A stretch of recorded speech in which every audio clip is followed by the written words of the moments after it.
भ्रष्टाचार को उजागर कोई भी करेगा, यहाँ सुरक्षित नहीं है। ये ला के गिट्टियाँ रखी गई हैं, इसके ऊपर ये डामर, और जिसको आप लेके घर जा सकते हैं।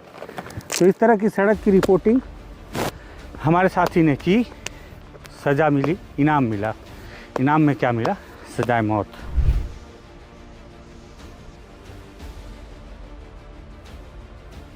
बीजापुर के स्वतंत्र पत्रकार मुकेश चंद्राकर के मामले में एक नया मोड़ आया है, जहां पे बात सामने आ रही है कि जो हत्या हुई उसके पीछे जो बैकग्राउंड स्टोरी लिखी गई वो पहले से तय था। पूरा का पूरा पहले एक सिनेरियो बनाया गया, पूरा का पूरा क्राइम सीन क्रिएट पहले से ही किया गया था। यानी कि पूरा इरादा बनाया गया था कि मुकेश चंद्राकर को मारना है। 1 तारीख यानी 1 जनवरी साल के पहले ही दिन वो घर से निकला था और लौट कर नहीं आया। उसके बाद में घर वाले परेशान थे, उसके बड़े भाई परेशान थे। इसके बाद पुलिस में जाकर रिपोर्ट भी दर्ज कराई गई कि भाई गायब है, अभी तक लौटा नहीं है, और उसको मिलने के लिए बुलाया था रितेश चंद्राकर। आपको बता दे पूरा का पूरा मामला जो है, रितेश चंद्राकर और सुरेश चंद्राकर ये दोनों भाई हैं, और तो और मुकेश चंद्राकर और ठेकेदार सुरेश चंद्राकर इन दोनों के दादाजी सगे भाई है, यानी कि परिवार वाले हैं और ये पारिवारिक संबंध इनका है। चूंकि सुरेश चंद्राकर ठेकेदार बन जाता है, उसके बाद में कई सारे प्रोजेक्ट सरकारी काम उसको मिलने लगते हैं, और ऐसे में बीजापुर का एरिया जहां पे नक्सल प्रभावित है वहां पर कोई भी बड़े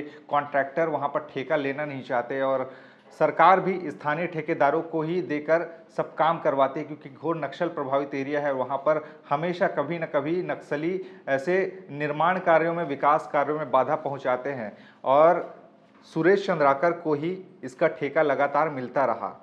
जिसके बाद में सुरेश चंद्राकर को एक बड़ा प्लस पॉइंट ये मिला भ्रष्टाचार करने का कि कुछ भी तरीके से कुछ भी बना दो, सड़क में बजरी मुरुम कम डाल दो, चलना तो अपने को ही है, क्योंकि यहाँ पर दूसरे कॉन्ट्रैक्टर तो आएंगे नहीं, हमें ही ठेका मिलेगा क्योंकि हम स्थानीय हैं। नक्सली से कैसे निपटना है, ये सब चीज़ें, यहाँ की मुसीबतों का सामना तो हम लगातार करते ही आए हैं। तो ये सोचकर सुरेश चंद्राकर को ठेका लगातार मिलता रहा, और इसके एवज में वो भ्रष्टाचार को बड़े पैमाने पर करता रहा। लेकिन इस बात का उजागर पत्रकार मुकेश चंद्राकर ने एनडीटीवी की एक स्टोरी के लिए किया। उसमें एनडीटीवी की उस स्टोरी में आपको मुकेश चंद्राकर खुद वो बताते नहीं दिखेंगे, लेकिन जो एनडीटीवी का पत्रकार यहाँ से गया था रायपुर से स्टोरी कवर करने के लिए, उस सड़क की भ्रष्टाचार को उजागर करने के लिए, उसमें उसने मदद की स्टोरी कवर करने में, क्योंकि वहाँ का पत्रकार कमोवेश यहाँ से ज़्यादा वहाँ की परिस्थितियों को समझता और जानता है। पूरे भ्रष्टाचार का उजागर किया, जिसके बाद में सरकार ने एक लिखित आदेश जारी कर दिया कि इसको अभी रोका जाता है, और यहाँ पे उस भ्रष्टाचार जिसको लेकर सुरेश चंद्राकर और रितेश चंद्राकर गुस्से में थे कि हम लोग यहाँ पे टेंडर अपने लिए लाए हैं और इसमें अड़ंगा इसने लगवा दिया, जिसे लेकर काफ़ी ज़्यादा वाद विवाद की स्थिति थी। और 25 दिसंबर को वो टेलीविज़न एनडीटीवी छत्तीसगढ़ मध्य प्रदेश पर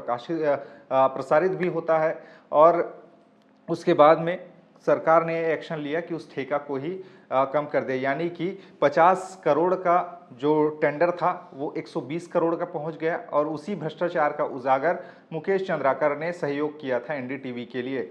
और उसके बाद हुआ क्या, इससे गुस्सा थे दोनों के दोनों भाई, और मुकेश चंद्राकर को रितेश चंद्राकर लगातार मिलने के लिए बुलाया करता था। 2-3 बार फ़ोन भी किया, लेकिन वो जा नहीं रहा था। लेकिन 1 तारीख को वो चला भी गया, और दोनों के दोनों भाई भी हैं, क्योंकि इनके दादाजी पत्रकार मुकेश चंद्राकर के भाई दादा, और ठेकेदार सुरेश चंद्राकर के दादा, ये दोनों सगे भाई हैं। तो ऐसे में पारिवारिक संबंध भी है, और वो बिना किसी जाने समझे वो मिलने के लिए चला गया। पहले तो रात में उन्होंने लोगों ने पार्टी की, खूब वहाँ पे खाना वाना भी खिलाया एक रूम में ले जाकर। उसके बाद में मुकेश चंद्राकर को नृशंस हत्या उसकी की गई। पोस्टमार्टम जो रिपोर्ट आया है, दिल दहल जाएगा आपको सुनकर। लीवर के 4 टुकड़े हुए हैं, लीवर के 4 टुकड़े, और उसके धड़कन पिचक गया था, आंतें उसकी टूटी हुई थी, हड्डियां टूटी हुई थी, गर्दन की हड्डी टूटी हुई थी। इस तरीके से उसके सिर पर 9 घातक हमले किए गए, रॉड से हमला किया गया, जहाँ पे उसके माथे पर 5 इंच का गड्ढा हो गया। इतना नृशंस हत्या बताते हैं डॉक्टर पोस्टमार्टम करने वाले। 15 साल के पोस्टमार्टम के करियर में कभी उसने ऐसी जघन्य हत्या कभी नहीं देखी, इतना दर्दनाक मौत किसी को नहीं देखा। यानी मुकेश चंद्राकर को मरने के बाद भी उसको मारा गया, इतना मारा गया कि पूछो ही मत। उसके बाद में इन लोगों ने प्लानिंग ये बनाया कि एक सेप्टिक टैंक, जो पुराना सेप्टिक टैंक था, वहीं पर उसको ले जाया गया लाश को और वहीं डाल दिया गया ताकि कुछ भी पता ना चले। और जो चीज़ें वहाँ पर बरामद हुई, जितने भी मसाले बनाए गए, बताया ये जा रहा है, स्थानीय पत्रकार बता रहे हैं कि जो मसाला वहाँ पर कंक्रीट तैयार किया गया उसको ढलान करने के लिए उस टंकी को, वो बाहर से गाड़ी से मंगाया गया, तो वहाँ पर वो मसाला नहीं बना और रातों रात उस वहाँ पर मजदूर लगाकर उस सारे काम करवाए गए। और उसके बाद में जब मुकेश लापता होता है तो उसके बाद भाई आशंकित था, क्योंकि परिवार में न तो उसके पिताजी हैं न माताजी। अपने छोटे भाई को एक बेटे की तरह बड़ा भाई युकेश चंद्राकर रखता था और उसने जाकर थाने में दर्ज कराया कि भाई गायब है।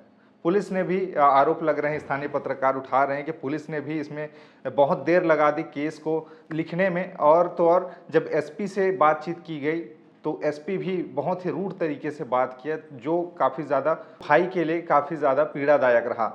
इसके बाद लगातार जांच पड़ताल चलती रही। पुलिस को क्लू मिलता है कि कुछ ना कुछ गड़बड़ है और लगातार अंदेशा ये लगाया जा रहा था कि टंकी में लाश हो सकती है, क्योंकि लगातार वहीं पर ढलान हुआ, ताज़ा ताज़ा ये कैसे हो सकता है।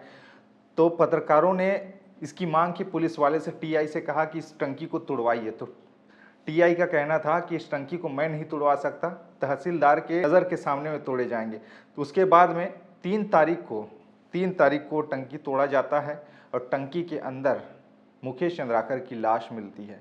यानी कि पूरा का पूरा जो पटकथा है, पूरा स्क्रिप्ट पहले से लिखा गया था कि मुकेश को मारना है, रूम में ले जाकर खाना खिलाया, उसके बाद में मारा।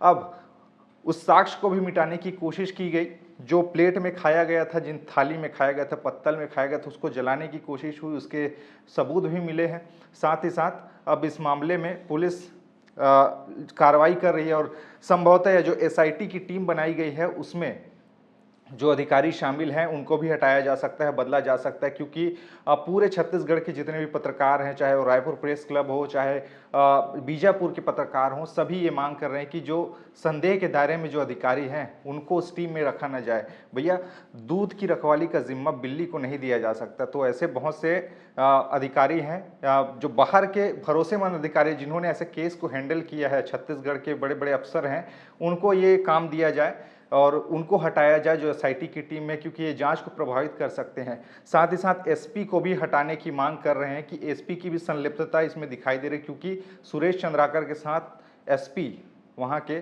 उसका घनिष्ठ संबंध रहे हैं।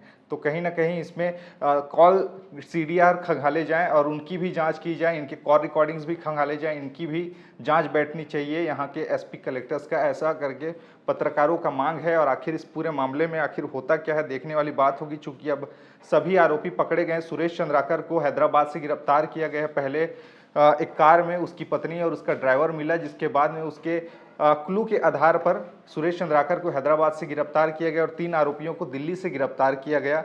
रितेश चंद्राकर जिसमें है उसका भाई, जो इस पूरे घटनाक्रम में वही बुलाया था मुकेश चंद्राकर को पार्टी करने के लिए और वहीं पर भरोसे के साथ गया, लेकिन वो धोखे के साथ उसकी हत्या कर दी। और साथ ही तीसरा आरोपी इसमें जो पकड़ाया वो है दिनेश चंद्राकर, ये भी सहयोगी है, और महेंद्र रामटेके। ये 3 लोग दिल्ली से गिरफ्तार और फाइनली जो मुख्य मास्टरमाइंड है वो इसमें गिरफ्तार हुआ है, सुरेश चंद्राकर। अब इनके जितने भी अवैध कब्जे हैं उन पर तोड़फोड़ की जा रही है, बुलडोजर चलाया जा रहा है, लेकिन न्याय की उम्मीद सिर्फ बुलडोजर चलाने से नहीं होगी। आखिर इनको क्या सज़ा मिलेगी, इसे लेकर सवाल है। और छत्तीसगढ़ में पत्रकारों के सुरक्षा के लिए एक कानून बनाने की मांग अब पत्रकार संगठन कर रहे हैं। क्या इसमें पहल करती है सरकार, देखने वाली बात होगा। गृह मंत्री ने कहा है कि अगर एसआईटी की टीम में बदलाव करने की मांग कर रहे हैं तो वो करेंगे। खैर, इस पूरे मसले में होगा क्या, देखना महत्वपूर्ण है, क्योंकि बड़ा दुखदायी तरीके से पत्रकार मुकेश चंद्राकर की हत्या हुई है। यानी कि एक भाई ही भाई का कातिल बना, सिर्फ इसलिए क्योंकि उसके काले कारनामे को उसने उजागर किया अपने चैनल के माध्यम से। ऐसी होती है एक पत्रकारों की ज़िंदगी। खैर, इस पूरे मसले पर आपके विचार क्या है ज़रूर बताइएगा। खबरें और भी जिसके लिए बने रहिए छत्तीसगढ़ के साथ में। नमस्कार।